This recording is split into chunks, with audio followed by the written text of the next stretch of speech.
आखिर क्यों इतनी नफरत पैदा कर दिए बीजेपी आरएसएस वाले मस्जिद दरगाहों के ताल्लुक से? On the Sambal issue, Congress party is very clear that this police has been communalized, and the way the UP police is acting as a BJP's wing.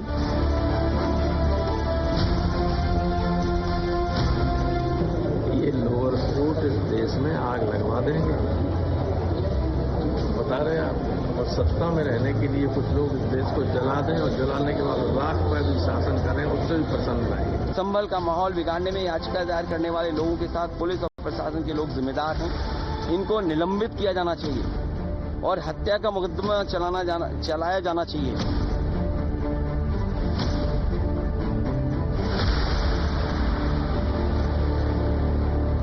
देश को गलत दिशा में ले जाने के लिए उन्होंने लोगों को गुमराह करना शुरू कर दिया। उनकी झूठ और अफवाह की दुकान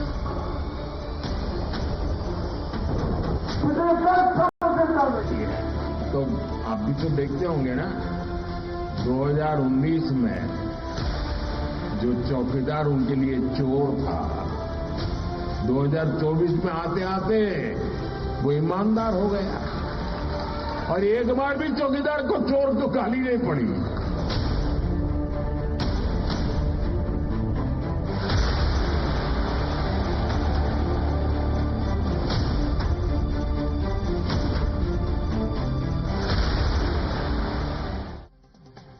Ladies and gentlemen, the matter is in the court.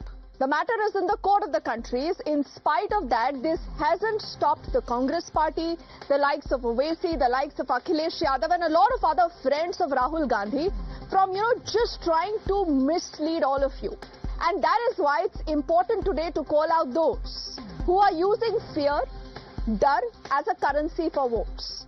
Because what is the attempt? The attempt is to provoke the Muslims, to provoke the minorities of the country, because there is again this, lobby in the country that again and again will tell you कि मुसलमान खतरे में है.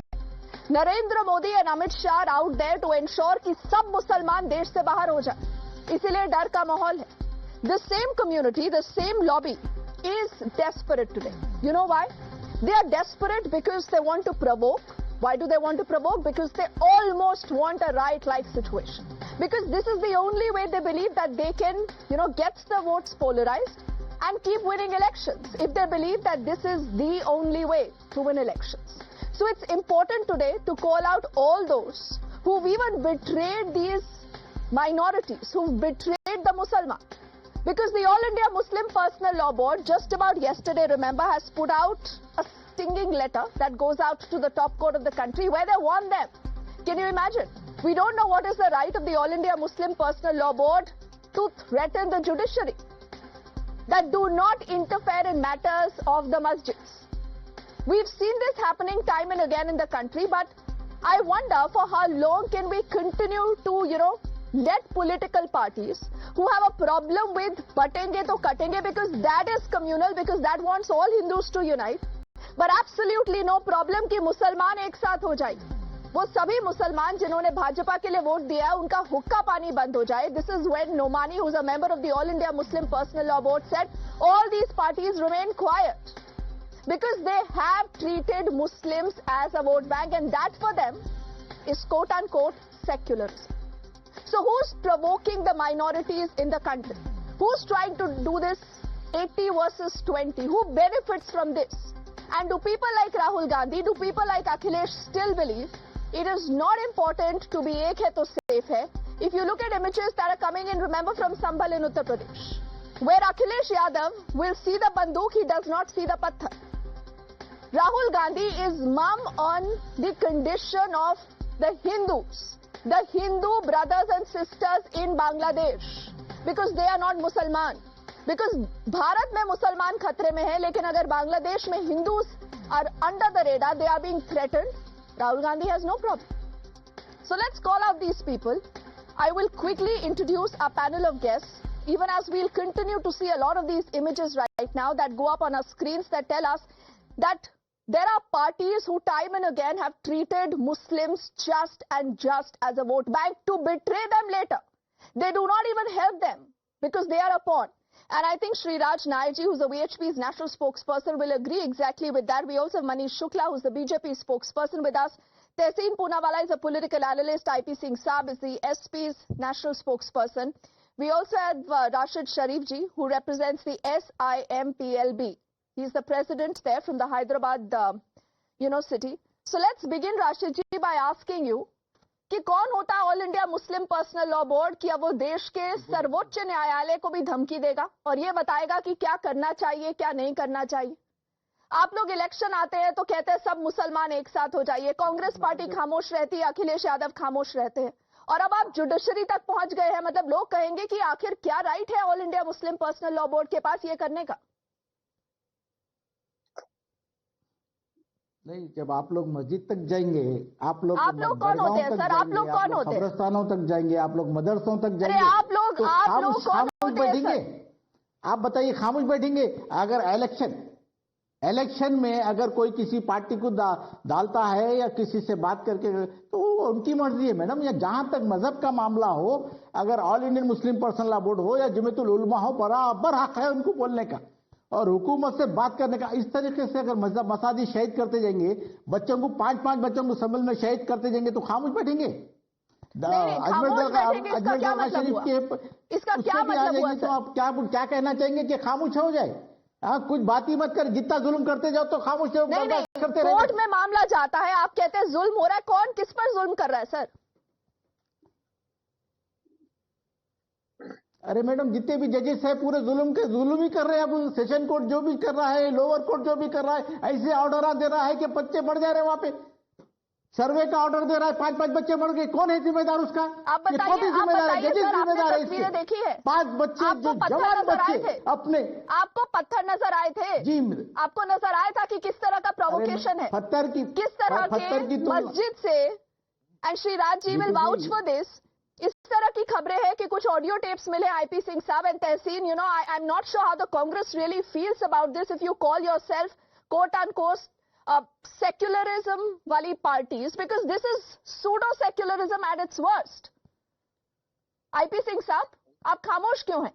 क्योंकि आप लोगों को बंदूक नजर आती है, पत्थर नजर नहीं आता? Who has been trying to instigate?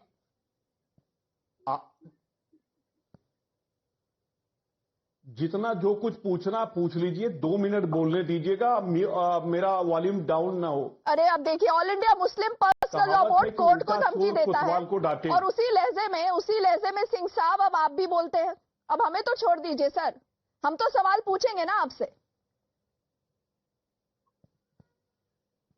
तो फिर आप भी पूछते रहिए, फिर हम लोगों को बिठाने की क्या जरूरत है जब हमें बोलने ही नहीं देना है? तो अरे डेमोक्रेसी है सर, बात ही नहीं यहाँ किसी का माइक बंद नहीं होता तो फिर हम कैसे यहाँ किसी का माइक बंद नहीं होता है। यहाँ कोई षड्यंत्र नहीं है, जिस तरह राहुल गांधी को हर बार लगता है। तो अपनी बात रखिए साहब। राहुल गांधी और माननीय अखिलेश यादव जी टाइम्स नाउ के दुश्मन हो गए हैं। मीडिया के जो गोदी मीडिया, उसके दुश्मन हो गए हैं। सर ये मत करिए, ये मत करिए गया है। माननीय सुप्रीम कोर्ट ने क्या कहा? गोदी मीडिया, पत्रकारों से लड़ाई लड़ना, मीडिया को अपना दुश्मन मानना। सर दुनिया आपकी दुश्मन नहीं है। आप चुनाव हारते हैं लेकिन चुनाव जीतते भी है सर, तब कोई दिक्कत नहीं होती ना। तब आप किसी को गाली नहीं बोलते, तब आप किसी मीडिया चैनल को अपना दुश्मन नहीं बोलते। आपके शो में दिक्कत यही है कि आपको लाख कुछ कहा जाए, हाँ। आपके बारे में वो बस यही है कि जीभ बंद करके वो किया जाए, तो यही है। क्योंकि आप बोलने नहीं देंगी। सिंह साहब, जब रिटर्न बनेगा 1 मिनट बोलना चाहेंगे, आप बोलने नहीं देंगे क्योंकि सीधे सवाल पूछे जाएंगे। लेकिन आप मीडिया को दूर रखिएगा इस लड़ाई से, आप अपनी बात रखिए। हमें तो जवाब तो देने दीजिए। बोलिए। सवाल यह है कि उत्तर प्रदेश सरकार ने ये दंगे कराए। उत्तर प्रदेश सरकार ने सीए के विरोध में उत्तर प्रदेश के 25 से 35 युवाओं की हत्या कराई। 5 युवाओं की छाती पर गोली मार दी गई।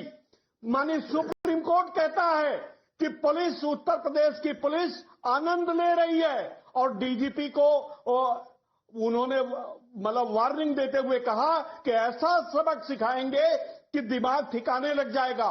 सवाल यह है कि सरकार के लिए उत्तर प्रदेश पुलिस आंखें बंद करके इनकाउंटर करती है, युवाओं के छाती पर गोली मारती है, चोरी करती है, डकैती करती है, ब्रूटल मर्डर करती है। सारे अवैध काम उत्तर प्रदेश पुलिस सिंह साहब हो गया सरकार के सारे पर कर रही है। शायद उत्तर प्रदेश के इतिहास में ऐसी पुलिस नहीं हुई है। लेकिन उल्टा ही बीजेपी को कटघरे में खड़ा करने के बजाय, योगी आदित्यनाथ को कटघरे में खड़ा करने के बजाय सवाल ऐसे सवाल दागे जा रहे हैं जिससे कि कोई ये सवाल न कर सके कि संभल में 5 युवाओं की हत्या खूनी पुलिस ने कैसे किया। कमाल है सिंह साहब, कमाल है। ये राजनेता लोग ही कर सकते हैं। I will let Manish respond to this. But Singh साहब, आपने मेरे किसी सवाल का जवाब नहीं दिया। मैं ये बात भी साफ कर दूं कि अखिलेश यादव को बंदूक नजर आती है, पत्थर नजर नहीं आते। आपको कोई दिक्कत नहीं है कि all India Muslim personal law board देश के सर्वोच्च न्यायालय को धमकी भरा पत्र लिखता है कि ये नहीं होगा तो ऐसा होगा। कौन है all India Muslim personal law board? क्या समझता है all India Muslim personal law board अपने को? आपने नहीं जवाब दिया, लेकिन इसमें भी जवाब है। But Manish, who is wanting to do this 80-20 की राजनीति? Why is the entire opposition up against the BJP? Why do they believe कि आप ही लोग हैं जो 80-20 की राजनीति करते हैं? इससे आपका फायदा होता है, इनका नुकसान होता है।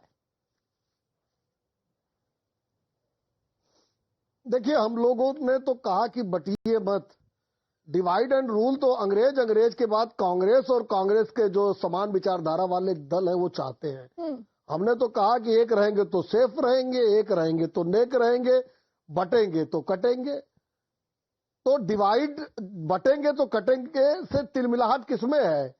ये इंडी गठबंधन में है जो डिवाइड एंड रूल की राजनीति करते आए। देखिए, 24 तारीख को जो हिंसा हुई है संभल में श्री हरिहर मंदिर वर्सेस जामा मस्जिद के विवाद में, दरअसल वो राजनीतिक साजिश का परिणाम है। समाजवादी पार्टी के स्थानीय सांसद, समाजवादी पार्टी के विधायक का बेटा तो उस भीड़ में शामिल था।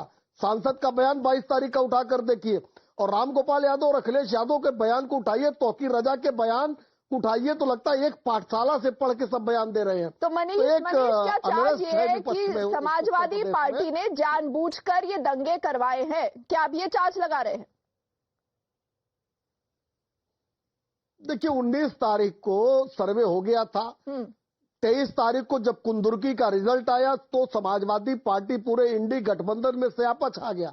उनको लगा कि हाय राम, हाय अल्लाह, जो मुसलमानों के लिए हमने सब किया वो भी हमको वोट देने को राजी नहीं है।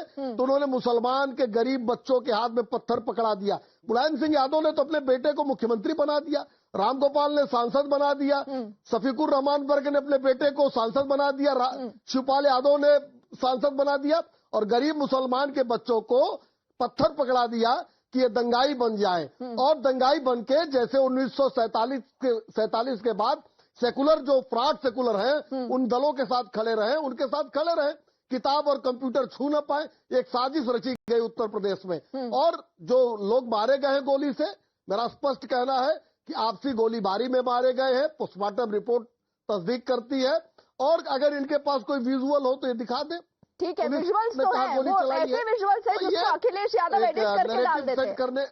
वो उसमें पत्थर वाले इमेजेस हटा देते आईपी सिंह साहब, लेकिन बंदूक रखते हैं ना। तो आप भी तो एक नैरेटिव पुश कर रहे हैं। यही सवाल आपसे पूछा जाएगा। Shiraj ji, before I come to you, I want to get in Tehseen here.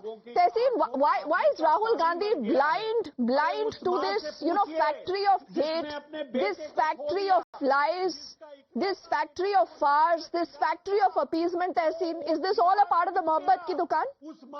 Tehseen, IP Singh साहब रुकिएगा प्लीज। तहसीन बोलेंगे please. Tehseen. Thank you, Dipti. I was thinking very hard on why has these issues suddenly cropped up. And then today, the GDP figures came out for in the last 7 quarters, our GDP slumped to 5.2% with inflation high. Every Indian is poor. The rupee's fallen to 85 versus the dollar's 84.85. This is not the issue of our day. I'm just saying, so the government wants desperately to divert. Now, how does the government divert, and how is Sambal the government's fault? I will expose the government in less than a minute. Yes, there was a court order in Sambal. There is no doubt about it. Now, everybody knows previously also there was a survey in Sambal. There was no violence.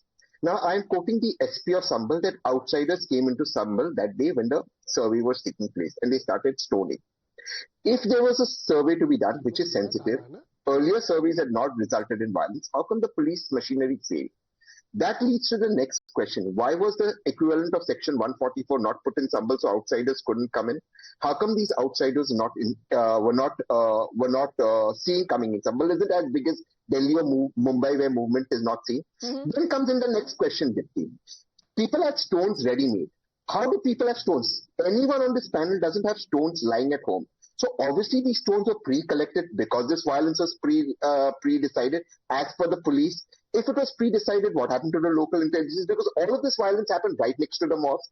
Now, there are drones. Why were drones not used to see where were these stones being collected? Now, there is another issue. In Bahraich, the same pattern had taken place, and across the country, this stone pelting. How come the police doesn't get it? How come police suddenly get stones? Because stones aren't available like that. You have to go get stones and then and pelt them on the police. How come that didn't happen? And the firing. So I just want to end by saying one thing, linking it to the GDP. Whether it was Ram Gopal Mishra in Bahraich or whether it's Sambal, these 4 or 5 young Muslims who died, those who are dying are the poorest of the poor, whether they are Hindu or the Muslims. The Muslim Personal Law Board spokesperson sitting here, none of the Muslim Personal Law Board, their kids die, none of the BJP leaders' kids die. They will polarize, the poor will die, the BJP will gain, political parties like the SP and the Congress will lose out. Okay. Ask who's become poorer, the BJP kids, the Muslim Maulana kids, they all go abroad and they study in English, the poor kids are dying. Just think about this think about who's dying. And who are the ones who are instigating? Unless the Congress has decided to be an NGO and the NGO can say ki bhai aap sochiyega, we are just leaving these good thoughts in your mind. There will be questions that will be asked of Rahul Gandhi, asked of Akhilesh. If you look at this image, this is a good stone pe conversation that you just had कि पत्थर कहाँ से आए, किसने रखे, बढ़िया सवाल है. लेकिन अगर वो पत्थर आप दिखाएंगे ही नहीं, सिर्फ बंदूक दिखाएंगे, so this also means that you're pushing a narrative, Tehseen. That is the bigger problem. Rahul Gandhi said not a word on the All India Muslim Personal Law Board saying in the run-up to the Maharashtra election कि मुसलमान एक साथ हो जाइए ना श्रीराज जी, उससे कोई दिक्कत नहीं है. लेकिन अगर योगी आदित्यनाथ कहते हैं बटेंगे तो कटेंगे, और आज प्रधानमंत्री ने साफ कर दिया कि झूठ की एक दुकान चल रही है और जनता अब ये झूठ समझ चुकी है, बार बार वही झूठ बोलेंगे तो कुछ नहीं होगा, इससे किसी का वोट नहीं मिलेगा, चाहे वो हिंदू हो या मुसलमान हो. श्रीराज जी, I will come back to you. Okay, take 10 seconds. 10 seconds. I'll just take 20 seconds. Yes. During the Maharashtra elections, elections in Maharashtra, I am from Maharashtra. You know what happened? Shoaib Nomani, the way he... I'm losing network. Shiraj ji, 1 minute दीजिएगा. Tehseen, I'm not able to hear you. Can I come back? Yes, Can I speak complete your point. I think your network had an issue. During the Maharashtra, is it me or is it the gentleman earlier? No, we can hear you. We can hear you. During the Maharashtra elections, Sajjad Nomani ji polarized the elections. And one Mohtarma and her husband went to him. There was another Maulana who wanted to gazwa it. All of these Maulanas are working for the BJP. I'm saying this very open. Stop being polarized. All these Maulanas help the BJP. Rahul Gandhi was asked a specific question. He was asked a very specific question on this Maulana and the All India Muslim Personal Law Board extending support. Rahul Gandhi not said a word. These Maulanas are working with the BJP and they're polarizing the elections. Okay, so Maulanas, the All India Muslim Personal Law Board is not an ally of the Congress, it's an ally of the BJP. Shriraj ji. Statements like this, they're polarizing the elections. Shriraj ji. There was no need to make those statements. See, all this year, the major problem in this nation has been selective political activism. The Muslims are far behind in every area. It is only because of Congress. You know, the recently concluded elections in Maharashtra and 2 years back when elections were held in UP, Mr. Asaduddin Owaisi was hopping from one constituency to another constituency with data claiming that Muslims have the highest number of school dropouts. They have the largest number of people who are unemployed. So even after being appeased for so many years, they are left behind. Now, in this recent times, you have seen Waqf Board claiming properties after properties. They claimed temples which were 2000 years old. But never you saw any kind of riots by Hindus. Now here a court has ordered a simple survey. Why did this riots happen? It is only the parties like Congress, MIM and Samajwadi Party who have been appeasing this Muslim. They ensured that Muslims are left behind. They are not educated and they are left from they are far away from the mainstream. These are the parties who ensured that Muslims become rioters. And that is you are saying the attempt is to ensure that Muslims become rioters. I think this is pretty dangerous. Whether Rahul Gandhi, Akhilesh Yadav approve of this, but Rashid ji, आप भी मुझे बताइए ना, क्या आप चाहते हैं कि देश का जो मुसलमान है वो पिछड़ा ही रहे? मुसलमानों को वोट बैंक की तरह इस्तेमाल किया जाता है, बट ये all India Muslim personal law board कौन होता है? क्या आप लोगों को किसी ने ठेका दिया है देश के सारे मुसलमानों के लिए बोलने के लिए? और आपका किससे अलायंस है सर? कांग्रेस पार्टी के साथ है या भाजपा के साथ है? जिस तरह का चार्ज है किसने नहीं हम जो हमको साथ लेके चलने वाला है उसके साथ है। कौन आपको साथ लेके चलता है? बताइए ना सर, बताइए। हाँ, पूरे हिंदुओं को इकट्ठा करने की बात कर रहे हैं, हिंदू राष्ट्र की बात कर रहे हैं। आज पूरा रैली नहीं कर रही उनकी, फिल्म स्टार भी उनके साथ जोड़ रहे हैं। ये कोई अच्छा काम है देश के लिए? हिंदुओं को एक अलग करना, हिंदू राष्ट्र की बात करना, संविधान को धज्जे उड़ाना, ये अच्छी बात है कोई? अरे सर, ये संविधान की धज्जियां उड़ाना, कोई रोक रहा क्यों नहीं? क्या चल रहा है? ये दरगाहों पे आ जा रहे, कोई रोक रहा? सर, ये अच्छे स्लोगन्स होंगे आपके लिए, लेकिन अब ये स्लोगन्स भी नहीं चल रहे। आईपी सिंह साहब ये बात जानते हैं। यही चल रहा। राहुल गांधी जी, योगी नहीं मैडम, राहुल गांधी जी, अखिलेश यादव, योगी जी, यही चल रहा। और क्या चल रहा? अरे हमारे को जो साथ लेके चलने वाले की कोई प्रोग्राम है उनके पास? हमारे को साथ लेके चलने का है, अगर आप ये कहते हैं कि सब मुसलमान एक साथ हो जाइए, राहुल गांधी के लिए वोट करिए, शरद पवार के लिए वोट करिए, यहाँ तक कि उद्धव ठाकरे के लिए भी वोट करिए। राहुल गांधी आप सबने कहा ना, उससे किसको फायदा हुआ सर? दीपी जी, नहीं सर, आपको आपके चैनल से बोल रहा हूं मैं। अगर बीजेपी भी हमारे को साथ लेके चलना चाह तो हम उसको वोट करेंगे। राहुल गांधी लेके चलना चाह तो वोट करेंगे। हमारे से किसी से कोई दुश्मनी नहीं है। ने भाजपा के लिए वोट दिया है, उसका हुक्का पानी बंद होना चाहिए। आप धमकी देते हैं ना? बिल्कुल बोला है, बिल्कुल बोला है। मैं बताइए, बिल्कुल बोला है। ये ऐसे भारत चलता है सर? ये एक साथ होने की बात है क्या? कब से 10 साल से कौन सा मुसलमानों को लेके चली? अब बताइए सिंह साहब, आपके सामने राशिद जी ने ये एक्सेप्ट किया है कि हमने ऐसा बोला है कि जिस मुसलमान ने भाजपा के लिए वोट दिया, श्रीराज जी आ रही हूं, बट सिंह साहब आपके सामने हो गया ना, अब तो दूध का दूध पानी का पानी हो गया। आप मीडिया को टारगेट करते रहिए। नहीं, आपका दोष है, न प्रधानमंत्री जी का दोष है, न उत्तर प्रदेश के मुख्यमंत्री योगी आदित्यनाथ का दोष है, न गृह मंत्री का। अरे असल दोष किसी का है तो उस बैसाखी वालों का, उस चंद्रबाबू नायडू का और नीतीश कुमार का है कि जिसके आधार पर देश की जनता और युवाओं के छातियों पर गोली चलाई जा रही है। नहीं, ऐसे मत बोलिए आईपी सिंह साहब, आप भड़का रहे हैं। देखिए, आपको दिक्कत यही है कि आपको ये लगा कि लोकसभा चुनाव के बाद, मनीष, लोकसभा चुनाव के बाद हरियाणा के चुनाव आते आते सब कुछ पलट जाएगा। राहुल गांधी और आप लोग एक्सेप्ट ही नहीं कर पाए कि आप हार गए ना ये चुनाव। Manish 5 seconds to you, Manish. देखिए, एक बात स्पष्ट है कि ये जो नैरेटिव बना के देश में राजनीति कर रहे थे, जो लोग मुसलमानों को भाजपा से डरा के राजनीति कर रहे थे, कुंदुरकी ने इनकी एक न सुनी, न कठमुल्लों की सुनी, न फराट सेकुलरों की सुनी, और इससे ये हताशा निराशा में जाकर इन्होंने संभल में हिंसा प्लान की। मनीष जी, देखिए, भाषा पर नियंत्रण रखते, यही दिक्कत होती है सर। ऐसी डिबेट में आप लोग कुछ भी बोल जाते हैं और फिर एक दूसरे पर सवाल उठाते हैं। लेकिन Tahseen, I just want to come to you for the last 5 seconds. भाषा बोली? No, I want to know, Tehseen, should Rahul Gandhi not be concerned about this kind of politics? Does he have an opinion? Yes, he's raising his voice about Bangladesh.